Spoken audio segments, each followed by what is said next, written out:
The Wizard of Oz. Attacked by the Fighting Trees. Chapter 19. The next morning, Dorothy kissed the pretty green girl goodbye, and they all shook hands with the soldier with the green whiskers, who had walked with them as far as the gate. When the guardian of the gate saw them again, he wondered greatly that they would leave the beautiful city to get into new trouble. But he at once unlocked their spectacles, which he put back into the green box, and gave them many good wishes to carry with them.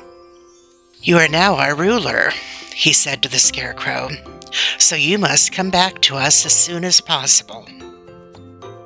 "I certainly shall, if I am able," the Scarecrow replied, "but I must help Dorothy to get home first." As Dorothy bade the good-natured guardian at last farewell, she said, "I have been very kindly treated in your lovely city, and everyone has been good to me. I cannot tell you how grateful I am." "Don't try, my dear," he answered. "We should like to keep you with us, but if it is your wish to return to Kansas, I hope you will find a way." He then opened the gate of the outer wall, and they walked forth and started upon their journey. The sun shone brightly as our friends turned their faces toward the land of the South. They were all in the best of spirits and laughed and chatted together. Dorothy was once more filled with hope of getting home, and the Scarecrow and the Tin Woodman were glad to be of use to her. As for the lion, he sniffed the fresh air with delight and whisked his tail from side to side in pure joy at being in the country again, while Toto ran around them and chased the moths and butterflies, barking merrily all the time. "City life does not agree with me at all," remarked the lion, as they walked along at a brisk pace. "I have lost much flesh since I lived there, and now I am anxious to show the other beasts how courageous I have grown." They now turned and took a last look at the Emerald City. All they could see was a mass of towers and steeples behind the green walls, and high up above everything, the spires and domes of the Palace of Oz.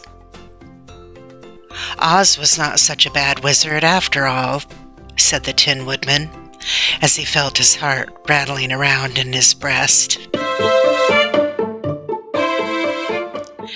"He knew how to give me brains, and very good brains, too," said the Scarecrow.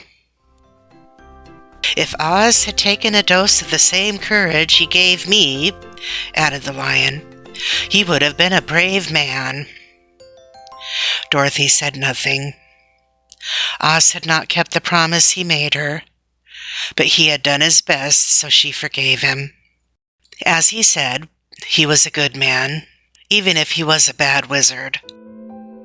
The first day's journey was through the green fields and bright flowers that stretched about the Emerald City on every side.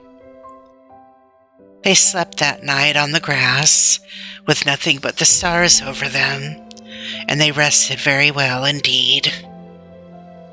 In the morning they traveled on until they came to a thick wood. There was no way of going around it, for it seemed to extend to the right and left as far as they could see, and besides, they did not dare change the direction of their journey for fear of getting lost. So they looked for the place where it would be easiest to get into the forest. The Scarecrow, who was in the lead, finally discovered a big tree with such wide-spreading branches that there was room for the party to pass underneath. So he walked forward to the tree, but just as he came under the first branches, they bent down and twined around him. And the next minute he was raised from the ground and flung headlong among his fellow travelers. This did not hurt the Scarecrow, but it surprised him, and he looked rather dizzy when Dorothy picked him up.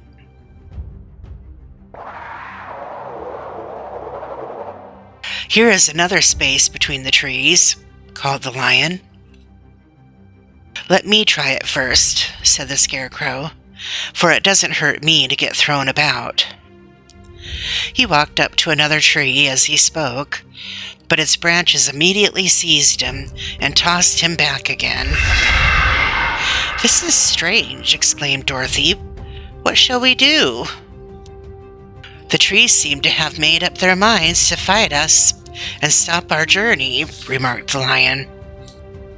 "I believe I will try it myself," said the woodman. And shouldering his axe, he marched up to the first tree that had handled the scarecrow so roughly. When a big branch bent down to seize him, the woodman chopped at it so fiercely that he cut it in two. At once the tree began shaking all its branches as if in pain, and the Tin Woodman passed safely under it. "Come on," he shouted to the others. "Be quick." They all ran forward and passed under the tree without injury, except Toto, who was caught by a small branch and shaken until he howled. But the woodman promptly chopped off the branch and set the little dog free. The other trees of the forest did nothing to keep them back, so they made up their minds that only the first row of trees could bend down their branches, and that probably these were the policemen of the forest, and given this wonderful power in order to keep strangers out of it. The four travelers walked with ease through the trees until they came to the farther edge of the wood. Then, to their surprise, they found before them a high wall, which seemed to be made of white china. It was smooth, like the surface of a dish, and higher than their heads. "What shall we do now?" asked Dorothy. "I will make a ladder," said the Tin Woodman, "for we certainly must climb over the wall."